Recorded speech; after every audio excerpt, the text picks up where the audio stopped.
from the new album Two Sides of the Moon, which won't be out in the stores till March. Right. And you're hearing it for the first time tonight on the King Biscuit Flower Hour. This is Joe Collins speaking with Keith Moon tonight. Moving on to some other things.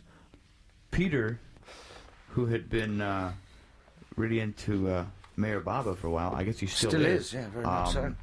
Did the group fall into that, or was that just basically Peter's thing? That was Peter's thing, yeah. Do you have any religious or spiritual followings? I know so many people in the music business get asked about what is your concept of God? What is, what are your religious beliefs? Do you have any?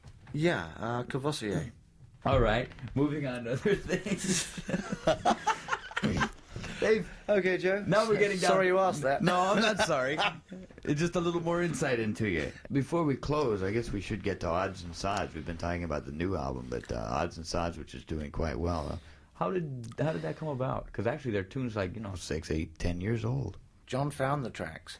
We were just dusting up, spring cleaning, and we came across all these tracks that had been written by both John and Pete. So John took them into the studio, ran them through, and said, well, we've never released any of this stuff. And in America, a lot of the stuff never got across. That had been like things like I'm the Face. When we were the High Numbers when we did that one. Before we changed. And then we had this manager that said, change your name to the High Numbers. So we did, and we did I'm the Face, Suit. Then we went back to the Who, and all this stuff had just been stored in Track Records' basement.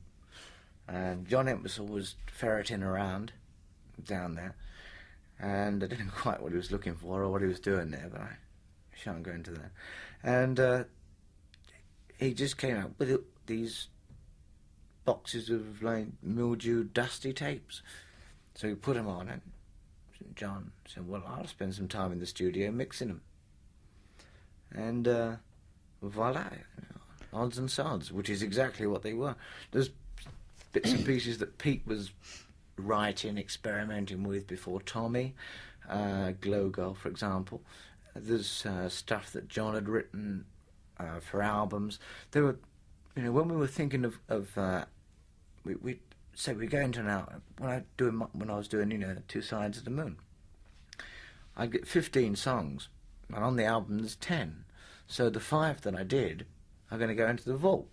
So in another 10 years there's going to be a Keith Moon Odds and Sods album. But none of the tunes on Odds and Sods were actually redone. They were just like remixed. They were just remixed, yeah. But you didn't really go back into the studio to No. redo any of them. No. Everything was done. They were completed versions of. They were completed, and at that time mixed. But, of course, with our own studio and the technical advancement over the last 10 years, they had to be remixed because the quality was fairly abysmal. Oh, of course. They were a lot of them were recorded in some 2 tracks and garages and the back of my car. So we had to take it back in the studio and doctor them. What is in the future for the Who, as a group again? Well, when I get back to England, we're doing Pete's been working on a new album. Pete's been writing. We've got a tour lined up of this country. We've got to get the Tommy film finished, and that will be out in Easter sometime. After that, we've got a tour planned and a new album. So that's really what I'm going to be doing. That's my plans, as far as I know. I really have been just stuck in the studio underground. I've been in like bunker number 3 for 2 months. So I've not got the information on dates and things yet. I just know there's projected tours and there's a projected album, which we start at the beginning of '75. This has been Joe Collins. And this will be Keith Moon. On the King Biscuit Flower Hour, wishing everyone a Happy New Year. Should we say that in unison? Of course. Happy New Year! Year! Yeah.